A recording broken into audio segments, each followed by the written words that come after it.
Hello and welcome to this week's video. My name is Anuska Taylor. It's so great to have you here. Thank you so much for joining me.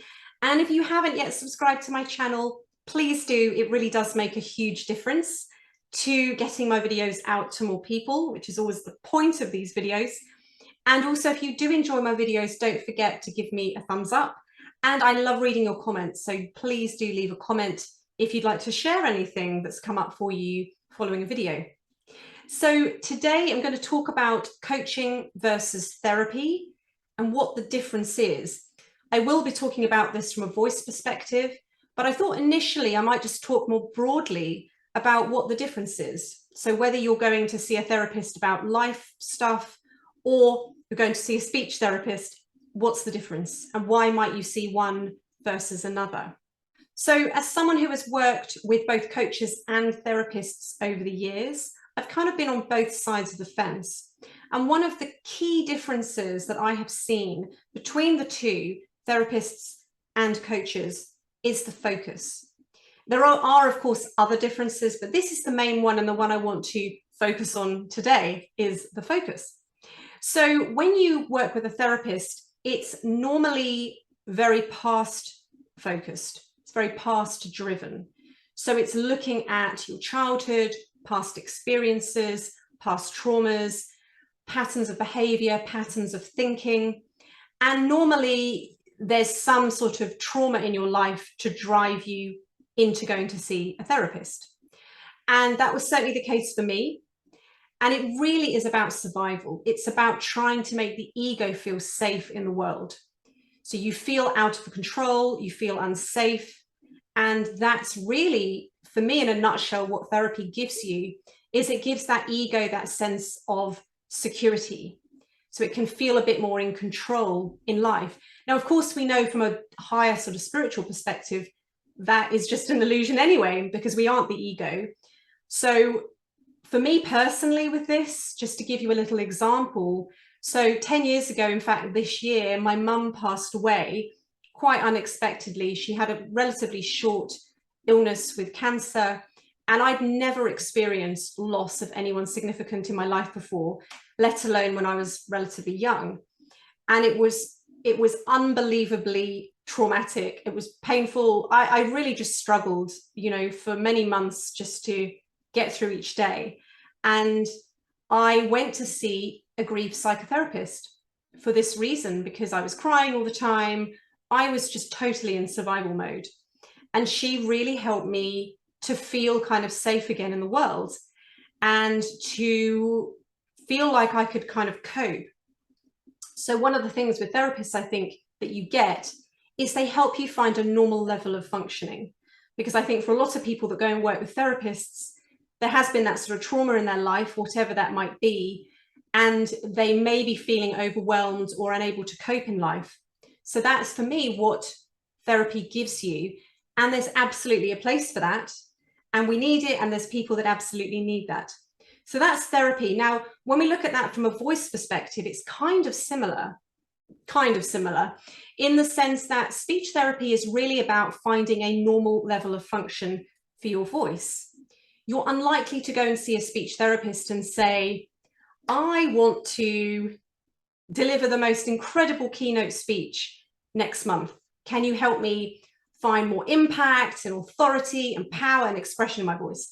I mean, you might go and see a speech therapist with that intention. It's unlikely. You're more likely to go and see a speech therapist because you've suffered some kind of trauma to your voice, whether that's through a head injury, brain damage, whether that's through an illness or a disease.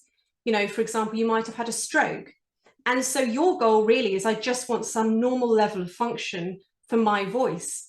I just want to ask my partner if they can make me a cup of tea, let alone stand on stage and deliver an amazing speech. So you see, hopefully, the difference here. It's a kind of, can I just get myself into a normal level of day-to-day functioning, whether it's just generally in life or whether it's with my voice. So coaching, on the other hand, is future focused. Now, normally when people find coaches, they're aware that they're not fulfilled in something in life, or something's not quite working, but it's not enough and so extreme that they're crippled by it. So people that come and work with me, they're able to function, they can get through their day, they're usually very successful professionals, but they know there's something more. They know that the voice isn't, they're not reaching their full vocal potential, even though you could argue there's nothing really wrong with their voice. It sort of functions a normal function, but they know that they're not reaching their full potential. And so what coaching allows you to do is to really awaken to your full potential, to step into the highest version of yourself, which goes beyond the ego. And what we talked about with therapy is it's really about making the ego feel safe in the world. And there's a good reason for that, of course, so we're not dissing that at all.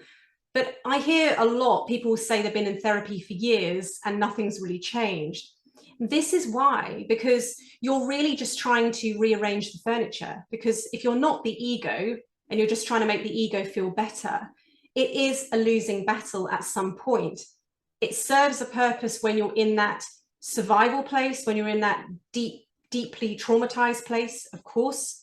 But at some point, it's not actually going to move you forward, because until you start to realize you are not the ego and there's something beyond the ego, which from a voice perspective is vocal habits and vocal patterns, then you are always going to feel limited, because you're basically trying to fill a leaky bucket with water. Whatever water you put in, it just comes out eventually. So that's the thing with coaching. It's about stepping into the full potential of who you are. And it's about really starting to fully understand on the deepest level that you aren't the ego. It isn't who you are. These voices aren't who you are.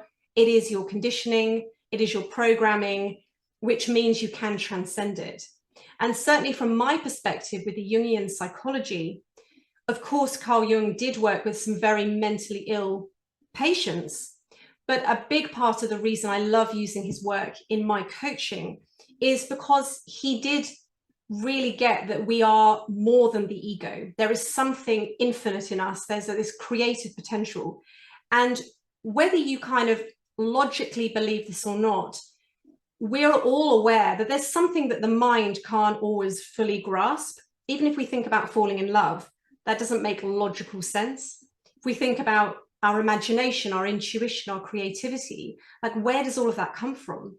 And this is where, when we tap into this higher part of ourself, this deeper, this true self, this divine self, this higher self, this is where all of that potential and that infinite possibility lives. And for me, this is what coaching gives you. It helps you to tap into this highest version of yourself. And then anything is actually possible. And so, yes, with voice coaching, it's exactly the same, because we're working on the premise of the voice has already got a kind of normal level of function. You're able to speak, you're able to go through your day, speak in meetings, speak in presentations, but you know there's something more, and your voice is kind of, you know, in these very limiting patterns. Maybe it's of pitch, maybe you barely move your voice that much. Maybe dynamically, maybe your voice is always quiet or always loud. Maybe expression wise, it's just very sort of dull and monotone. So whatever that shows up for you, it's really that there's something so much more that's available, but you have to go beyond the ego and the patterns and the conclusions and the limitations and the things that, you know, most of us have bought into being who we are. And so that's the difference. And in my experience, at least, and again, I totally get that I can't speak for every possible therapist, just like I can't speak for every possible coach. But in my experience with therapy, it is very ego focused. There isn't really an acknowledgement, certainly in my experience, that there is anything beyond the ego, that there is this higher self, that there is this more wise, powerful self that's actually got all the answers to everything. And actually, when we can connect to that, then we realize that everything else is really just an illusion. My work is really about seeing that most people actually have a healthy, functioning voice, and they can get by to a certain extent. But when you really start to open up the potential, you open up, you kind of leave the matrix, for want of a better word, and you really start to open up the potential. Your true voice is powerful, expressive, and free and effortless. And if it's not any of that, then you know that you are living within the conditioning. within the ego constraints of what you've been taught is possible. So this isn't to beat yourself up. We're all conditioned this way. This is the whole education system is set up this way. So it's not to beat yourself up, but it's just to start to awaken that there's actually something more. And that's why I talk about reclaiming your voice, because it's already there. All of this is already there. We're just removing the brakes, removing the muscular constrictions around the voice, freeing the mind, so that your true voice can actually emerge. And your true voice has always been there. So if this resonates with you, if you are ready for something deeper, you want to go beyond the ego, beyond the patterns, beyond the conclusions that you've made about your voice, then please do check out my website and schedule a 30-minute voice discovery call. I'd love to help you. I would love to awaken you to the potential that's lying dormant in your voice right now. And you literally can have anything you want with your voice. It really is all there. It's just waiting to be really set free and released. So thank you so much for watching. Any comments or questions, please post them below. If not, I will see you on my next video.